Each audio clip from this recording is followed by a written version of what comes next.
Rieu continues to outsell well-known performers like Coldplay and Bruce Springsteen in terms of concert revenue, demonstrating his extraordinary vigor that defies his age. With more than 700 appearances, his live shows have brought in an incredible $300 million USD. Few could have predicted the empire that the master of classical music has created. In 1987, he began his extraordinary journey with a small 14-piece group. He currently leads the 75-member world's largest private orchestra, demonstrating his extraordinary financial acumen. Over his career, the maestro has recorded 50 albums and sold over 40 million copies. He has made classical music a worldwide sensation. Every year, his Christmas concerts draw 60,000 people from all around the world. This enormous appeal has contributed to his remarkable wealth. As fascinating as his artistic legacy is the tale of this classical music virtuoso's fortune amassing and his plans for his family's inheritance. Rieu's rise from a salon orchestra member to the top-grossing classical artist on Billboard demonstrates both his extraordinary musical ability and financial acumen. Despite obstacles in the industry, the 75-year-old Dutch violinist's passion for classical music has grown into a multi-million-dollar enterprise. The Maastricht Salon Orchestra, Rieu's first ensemble, launched his empire in 1978. When the Johann Strauss Orchestra was founded in 1987, his ambition began to take shape. 12 people made up the original band, and they practiced for 6 months before their January 1, 1988, debut performance. Over the years, the orchestra experienced remarkable growth. There were 43 musicians by 2008, and from 2008 to 2020, there were between 50 and 60 members. A pivotal moment occurred during an international football match in Amsterdam in 1995. Shostakovich's Waltz No. 2 was played during halftime after Rieu purchased 60 seconds of live TV time. "Ajax did me a huge favor and scored just before halftime," he said. "The next week, I sold 200,000 CDs. An unknown violinist became well known as a result of this incident. Through his European tours and TV appearances, his fame skyrocketed. In 1996, the media dubbed him the modern king of waltz, establishing a reputation that would shape his career for many years to come.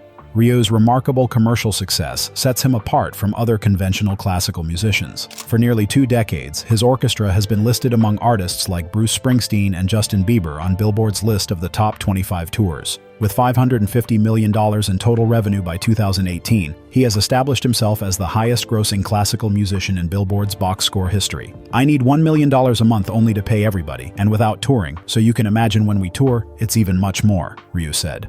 110 people on my payroll, and then another 100 who are working for me on a freelance basis, so it's a huge family. Despite these enormous expenses, the business maintains a profit through a variety of revenue sources. For decades, the classical music industry has struggled with declining demand, rising expenses, and shrinking profitability. By bridging the gap between pop shows and classical music, Rieu opened up new possibilities. Rather than adhering to the conventions of classical music, he forged his own route. "You know how classical music in a performance hall creates a somber mood that scares and repels most people? It's just not there with us," he remarked. Typically discouraged in conventional classical settings, his performances transformed into exuberant parties where attendees were free to clap, sway, and hum along. He expanded his business beyond performing live. He established his own production company, events firm, recording studio, and workshops for making custom stage and costume designs. His musicians enjoy exceptional care, including a private kindergarten for parents, a professional chef, a fitness teacher, and specially designed Mercedes-Benz buses. Classical critics may describe his performances as schmaltzy, but Rieu welcomes the label.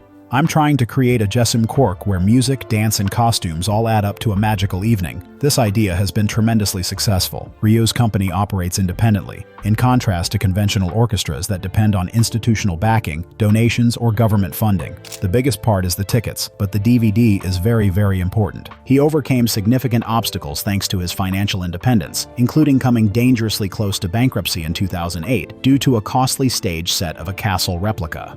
These cutting-edge commercial strategies enabled Rieu to realize his vision of making classical music accessible to everybody. His financial empire demonstrates the remarkable success of this objective. Located in the center of Maastricht is a magnificent stronghold from the 16th century. This castle has come to represent Rieu's meteoric rise to fame. Instead of purchasing a lavish residence like other celebrities, the maestro of classical music acquired a piece of history that continues to appreciate in value.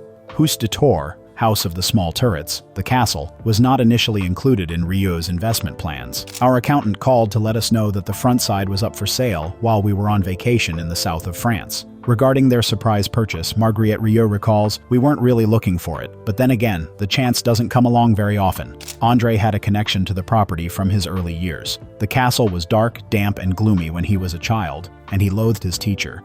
Yet he learned to play the piano there.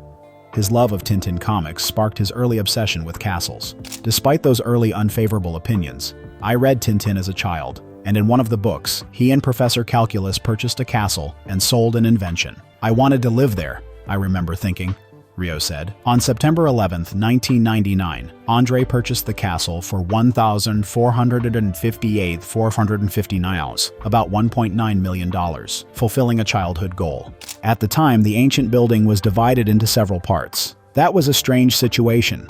So when we were able to get the front, we hoped that one day we could bring back the entire castle to its former state, said Marguerite Rieu. In the end, he purchased each of the three portions separately. The history of the castle is extensive.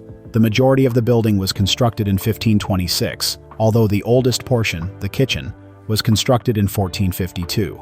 The sort of thing I love is its connection to the famous French musketeer D'Artagnan, who allegedly had his last breakfast in the castle before dying at Maastricht's gates during the 1673 siege. Professional designers were not involved in the remodeling of the castle. André designed most of it himself. According to reports, the musician added his own touches by illuminating dim spaces, adorning them with gold leaf, and outfitting them with one-of-a-kind items he discovered across Europe. On the grounds, which were teeming with tropical flora and birds, André constructed a priceless French-style orangery. Other people buy a Ferrari, but I wanted a greenhouse filled with butterflies, and that's what I have, explained Rieu. As Rieu's success increased, so did his collection. In recent years, he switched to an even rarer Stradivarius violin from 1732. Because he owned both instruments at different times, this change explains why media stories occasionally display inconsistent dates. The prices of these instruments are astounding. The average Stradivarius can easily fetch several million euros. The most valuable ones fetch amazing prices when they are sold. The Lady Blunt Stradivarius, the most expensive violin in the world, brought more than $15 million at auction.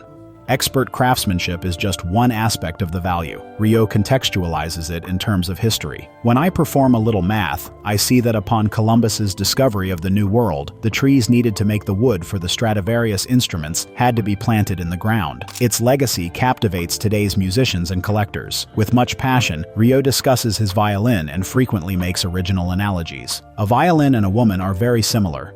She is special. There are a lot of ladies, but you only love one.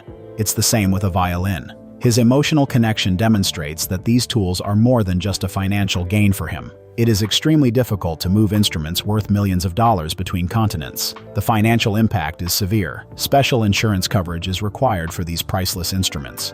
Rieu once revealed a fascinating fact. "My hands aren't insured, but my violin is." This demonstrates the odd priorities in safeguarding these treasures. Even though my Stradivarius violin is worth more money, these instruments are subject to stringent security procedures. According to reports, Rieu's precious Stradivarius receives first-class aircraft seats and travels with its own bodyguard. This guarantees that throughout foreign travel, the instrument remains secure and at the proper temperature. He has a strong commitment to these tools. In 2021, when his orchestra was struggling financially because of the COVID-19 pandemic, Rieu boldly declared, "I would sell my Stradivarius to support my orchestra." He spoke with sincerity. "It's what I do for a living. You see, I'll then discard the life I've created and take them with me. Together, we accomplish it." Fortunately, performances resumed prior to the need for such drastic measures.